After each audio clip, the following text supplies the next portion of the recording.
கர்த்தருக்கு ஸ்தோத்திரம். இன்றைய காலை மன்னா, உபயோகமுள்ளவர்கள் ஆனால் உண்மையற்றவர்கள். என்னை பலப்படுத்துகிற நம்முடைய கர்த்தராகிய இயேசு கிறிஸ்து என்னை உண்மையுள்ளவன் என்றெண்ணி இந்த ஊழியத்திற்கு ஏற்படுத்தினபடியால் அவரை ஸ்தோத்தரிக்கிறேன்.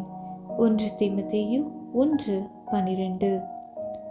புதிய ஏற்பாட்டில் எபிரெயர் 11ஆம் அதிகாரத்தில் விசுவாச வீரர்களின் பட்டியலை நாம் காண்பது போல, பழைய ஏற்பாட்டில் 2 சாமுவேல் 23ஆம் அதிகாரத்தில் வசனங்கள் 8 முதல் 39 தாவீதுக்கிருந்த பராக்கிரமசாலிகளான வீரர்களின் பட்டியலை நாம் காண்கிறோம்.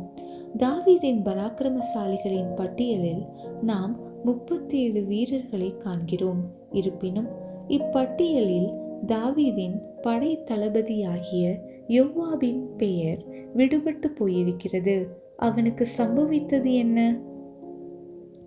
யோவாப் ராஜாவுக்கு புரோஜனமாய் இருந்த யாவரிலும் மிகவும் புரோஜனமான ஒருவன் என்று நாம் கூறலாம். அவன் ராஜாவுக்காக வீரமாக போர் புரிந்து அநேக வெற்றிகளை வாங்கி தந்தவன். ஆனால் ஒரு காரியத்தில், அதாவது உண்மை என்னும் நற்பண்பில் அவன் மிக நிர்பந்தமான விதத்தில் குறைவுபட்டிருந்தான். அவன் தன்னை பார்க்கிலும் நீதியும் நற்குணமும் உள்ள இஸ்ரவேலின் 2 சேனாதிபதிகளாகிய அப்னேரையும் அமாசாவையும் தாவீதின் உத்தரவின்றி கொன்று போட்டான். 1 ராஜாக்கள் 2:5. மேலும் தாவீது யோவாபுக்கும் மற்ற சேனாதிபதிகளுக்கும் பிறர் செவிகள் கேட்கத்தக்கதாக பிள்ளையாண்டான் ஆகிய அப்சலோமை தன் நிமித்தம் மெதுவாய் நடப்பிக்குமாறு கட்டளையிட்டிருந்தான். ராஜாவின் கட்டளை யோவாபுக்கு நினைவூட்டப்பட்ட போதிலும் அவன் ராஜாவின் கட்டளையை முற்றிலும் அவமதித்து அப்சலோமை கொன்று போட்டான். நாம் தேவனால் வல்லமையாக உபயோகப்படுத்தப்படுகிறவர்களாய் இருக்கலாம். அந்தகார சக்திகளுக்கு விரோதமாக நடந்த அதிசயமான யுத்தங்கள் பலவற்றிலும் கூட நாம் ஜெயத்தை பெற்றிருக்கக்கூடும். மெய்யாகவே இவையெல்லாம் பாராட்டப்படத்தக்கவையே.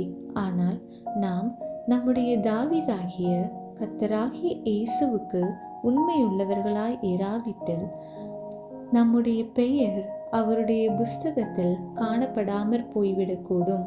அந்நாளில் அநேகர் என்னை நோக்கி, கர்த்தாவே, கர்த்தாவே, உமது நாமத்தினாலே தீர்க்கதரிசனம் உரைத்தோம் அல்லவா? உமது நாமத்தினாலே பிசாசுகளை துரத்தினோம் அல்லவா? உமது நாமத்தினாலே அநேக அற்புதங்களை செய்தோம் அல்லவா என்பார்கள். அப்பொழுது நான் ஒரு காலும் உங்களை அறியவில்லை, அக்கிரம செய்கைக்காரரே, என்னை விட்டு அகன்று போங்கள் என்று அவர்களுக்கு சொல்லுவேன். மத்தேயு 7:22-23 என்று கர்த்தர் தாமே உரைத்திருக்கிறாரே. அருமையான வாசகரே, நீர் புரோஜனமுள்ளவராய் இருப்பதை காட்டிலும் நீர் உண்மையுள்ளவராய் இருப்பதை குறித்தே கர்த்தர் அதிக கருத்துள்ளவராய் இருக்கிறார்.